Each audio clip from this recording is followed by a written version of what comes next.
this week, I got to go on a walk with a buddy who is a newlywed. And of course, in a first year of marriage, and talking about all the joys that come with the first year of marriage, and also the challenges that come with the first year of marriage. And as we were talking, I found it interesting that he said he feels like his number one challenge actually doesn't have to do necessarily with he and his bride, but actually with his friends. That he had moved away for a period of time.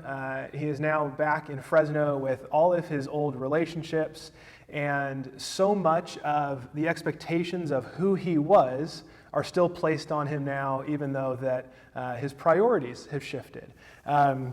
And as we talked more and more, it was interesting because he even said it got to the point where some of his friends were actually a little bit disappointed in what their relationship has now become, what their friendship has now become, to a point of actually feeling underappreciated, undervalued.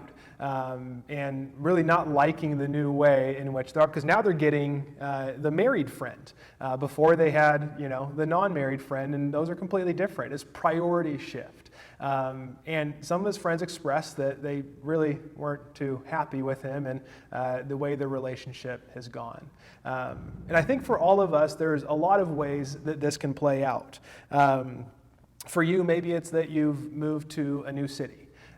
You've taken a new job, you've entered into a new relationship, you've picked up a new hobby, and by all those things, they can be good things. They're things that you've chosen and are wanting to pursue, but it's not seen the same as others. Others can actually be disappointed because your priorities have shifted in all of these things.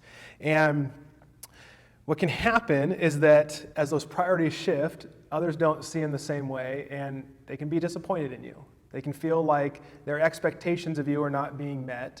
And frankly, they can hate kind of the new scenario or the relationship they find yourselves in. And I think as Americans, what can happen pretty quickly is that we can tend to think that when we're doing everything good, when we're doing everything right, that things are always going to go our way. That when we're doing our best, when we're living, the fullest life, when we're being all that we can be, that everything is going to be in harmony. That we're going to have relational intimacy, that we're going to find financial success, that we're going to be mentally and physically healthy. But sometimes the opposite is the way of Jesus, and that can be hard.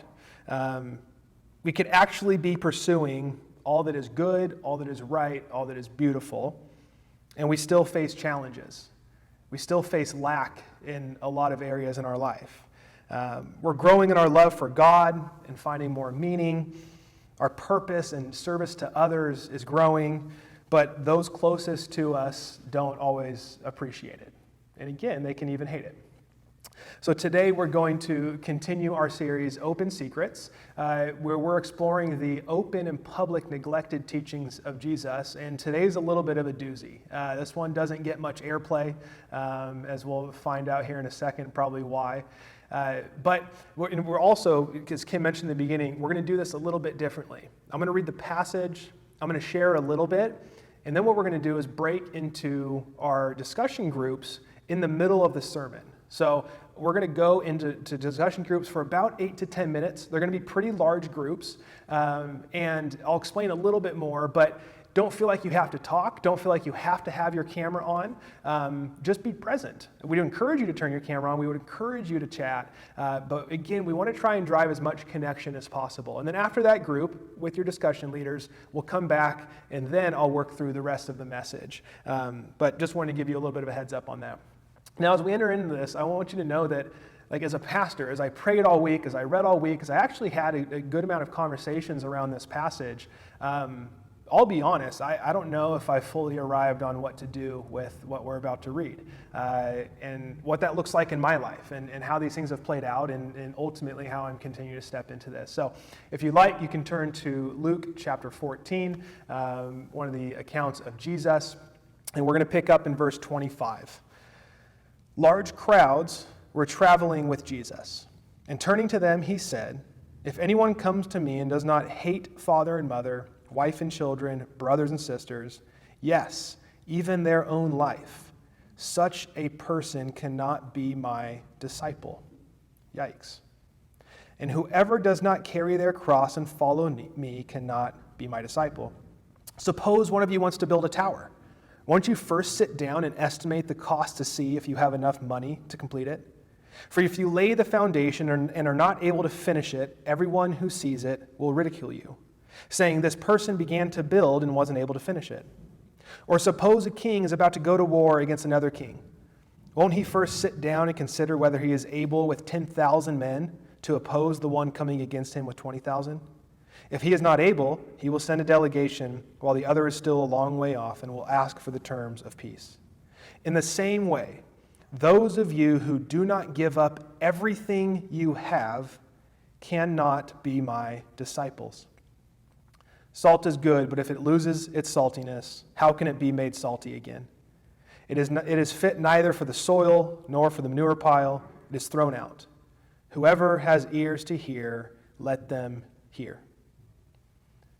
You see what I mean by I don't fully know what to do with all of this. After recording worship this week, Daniel, my mom, and I stuck around and we chatted a little bit about this passage and just kind of some of the different interpretations of what it means to each of us. And Daniel shared something that I think very fitting for this. If we look at the first century in Jesus' time, they were in a highly patriarchal society. Everything revolved around family. Oftentimes you had family units that would live in multi-story homes or multi-level homes, and you would have, the generation before you, the generation after you, above you, below you, next to you. Everything was centered around the family. You were known as the son of or the daughter of. You were introduced by the family vocation that you fell in line with. Really, your whole identity was wrapped up in your family and your ability to continue to be fruitful, to produce more family. And in this context, what Jesus says here is absolutely insane. This crowd, which some of them are definitely authentic followers of Jesus, including his disciples who are trying to figure it out, there's also people that are coming along that really just want to be there for his teachings, want to be there for his miracles, want to be there because everyone else is starting to follow along. And he says to them that anyone who wants to be a part of what he is doing, you have to put him ahead of your entire life. That all your world, everything that your world evolves around, what you find most important in your life, all of those things come secondary to him. And the challenging part is that it's going to cost us. It's going to cost you something. I found the Message translation of verse 33 helpful. Simply put, if you're not willing to take what is dearest to you, whether plans or people, and kiss it goodbye, you can't be my disciple. So, who is dearest to you? And what plans have you predetermined? These are two of the questions that I was confronted with this week. Because if we open our lives to Jesus and his kingdom, to follow in the ways of goodness and beauty, to become a more loving and merciful person, we will experience relational and social friction. With some people, with a lot of people, it's different for everybody.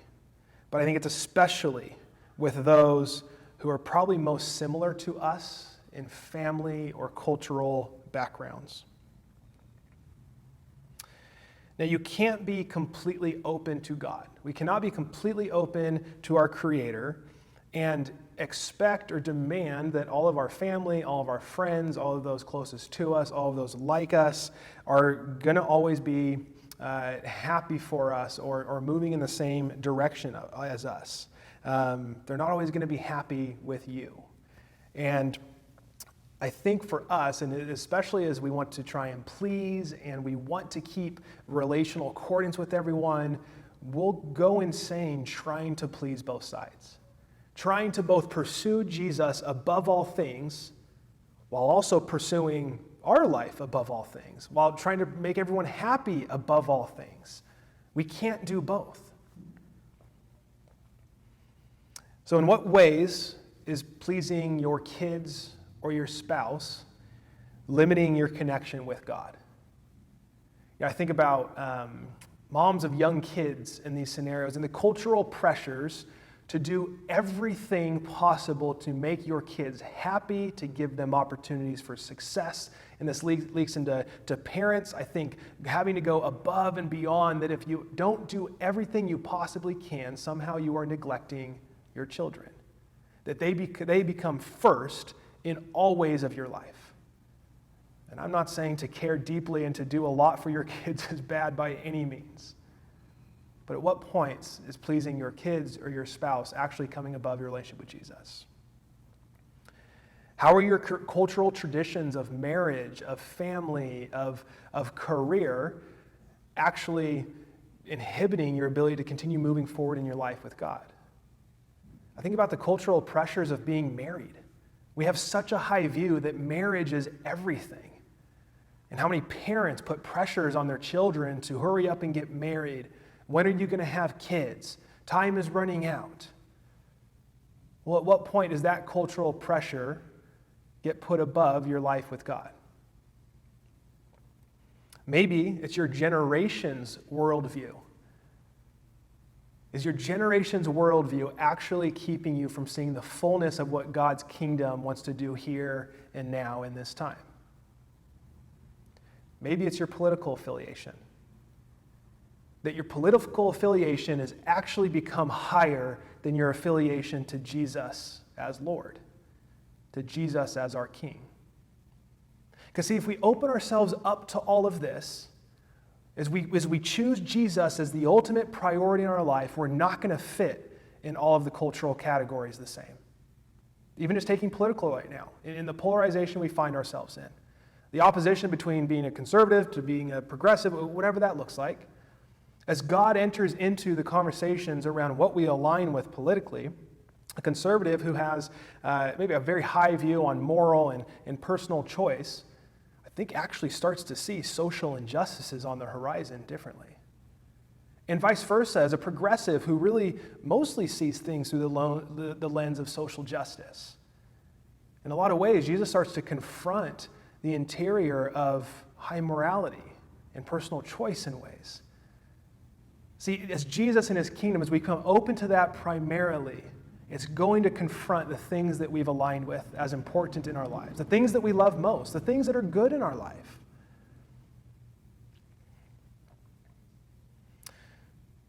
I can remember near the end of college when I started following Jesus, and I think there's some differences in accepting Jesus and following Jesus given my own life trajectory. But I actually moved out of the house that I had lived in for a couple years with my closest friends and teammates. I started going to parties regularly with them. I stopped going to parties regularly with them. I stopped entering into the same conversations. And so many things changed. And in a lot of ways, the whole line of like, "You've changed, bro," would come up quite a bit. And I think a big part of it, it just didn't seem fair because I felt like I was making good decisions. I felt like I was pursuing wholeness in my life. I was pursuing actually what it looks like to be loved. I was starting to grow in ways to value people differently, including my girlfriend at the time, now wife, Caitlin. See, I was moving in all of these things, but in so many ways, it felt like my friends hated me for the decisions that I was making. Or maybe it was that they felt like I hated them as I progressed in this certain way. And it just didn't seem fair. So I guess the question in all of this is, what do we do? Do we continue to maintain relationships above all else and to please others? Maybe just not bucking the system and really wanting to bring discord into our relationships? And just trying to find a way to get Jesus to fit in to how we want our life to go.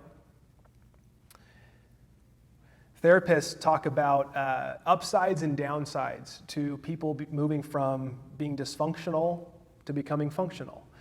If you take a married couple, for example, whose life is really centered around substance abuse, as one person starts to become clean, the divorce rate skyrockets. But Are they supposed to stay dysfunctional for the sake of that relationship? See, the call to Jesus, to follow the ways of Jesus, to follow the life of Jesus, is to become a self-differentiated person. We talk a lot about this in the emotional healthy work that we do. We have a couple courses this year. But ultimately what we're doing when we self-differentiate is we're growing in our ability to be to be my own person, to have my own convictions, my beliefs, and not be subject to what every other person has expectations on me for, what every other person wants me to meet in them. And I am able to still move in fully in myself, but also still pursue relationships wholly.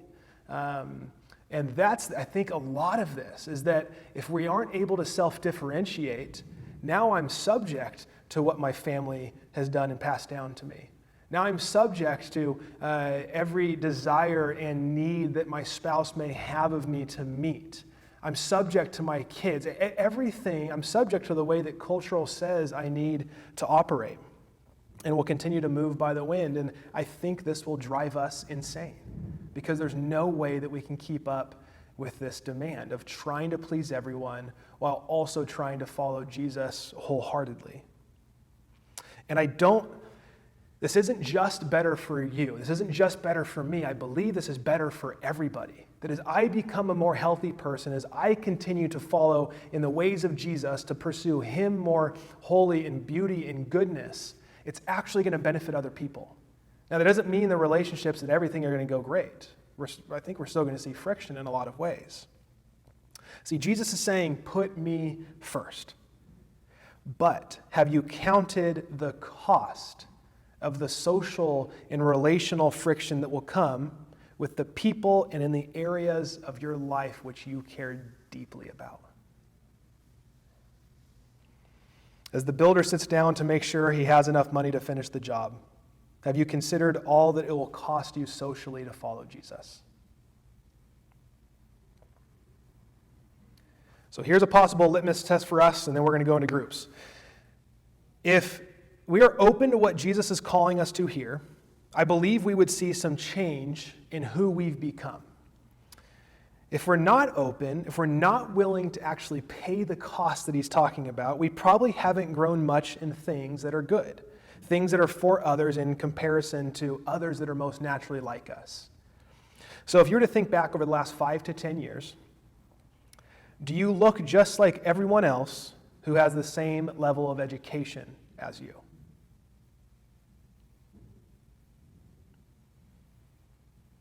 Do you have the same worldview as the other 70-year-old boomer or the 29-year-old millennial? What does your life look like compared to your cultural, your ethnic's cultural norms or traditions? And how about the expectations of your family that you have just inherited throughout generations?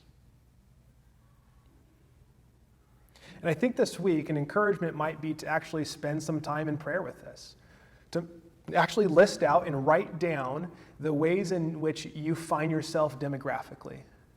Your education, your culture, your ethnicity, just your family dynamic, all those different things. If you actually worked through and wrote those out and then just said, Lord, which ways am I just going with the cultural norms to please other people?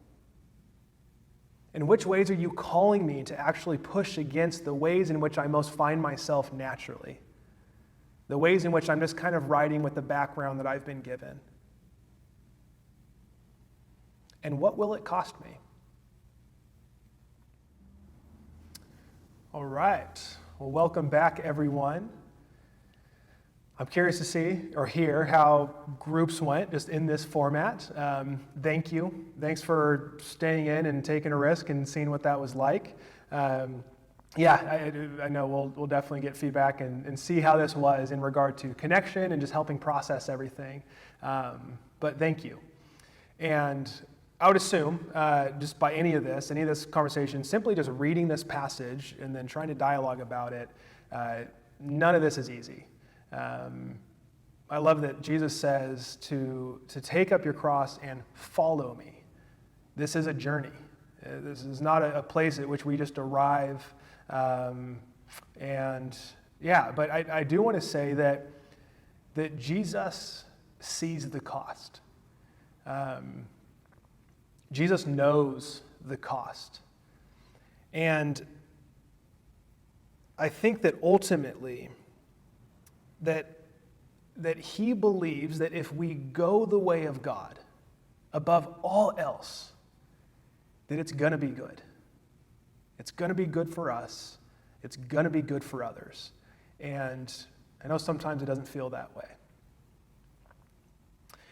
In C.S. Lewis's Chronicles of Narnia, the little girl finds out about Aslan and says, "Oh, a lion, is he safe?" And the response is, "Safe? What kind of question is that? Who said anything about safe? Of course he isn't safe, but he is good. He is the king, I tell you." And I think that Jesus is saying that I'm not safe in regard to, I will cost you something, but I am good. And Jesus does not say, put me first because he is a tyrant. Jesus does not say, put me first because he is insecure. Jesus is calling us to put him first because he loves us more than we will ever know. And that he came to give us life and life abundantly. And that he is working good for all of those that love him. So, this morning, will you consider this? While you're considering the costs like the builder, will you also consider what it looks like to surrender, like the king who does not have enough to fight on his own? Will you surrender all that you hold dearly to the loving embrace of Jesus Christ, who has gone to the lengths of death to pursue a relationship of meaning that is beyond our wildest imagination? That is my hope and prayer, that we walk away and consider this morning and into our week. So what we're going to do now is end with communion. Kim is going to lead us, and then after that, our morning's wrapped up. So together, in all of this idea that Jesus calls us to put him above all other things, just the reminder that when he says to take up your cross, that he is asking us to follow him, and that it's a journey, and in that journey that there is grace, and in that journey, this is why we do church, that together, as we pursue God, as we pursue Jesus and his kingdom, that we pursue one another, and that we take up these crosses together, and we count the costs together, and then we push in together. And I think that's the beauty, that Jesus ultimately is calling us more to than just our family. He's calling us to more than just our cultural, ethnic backgrounds. He's calling us to so much more than the things that we love most. Will we consider that this morning? Let's go ahead and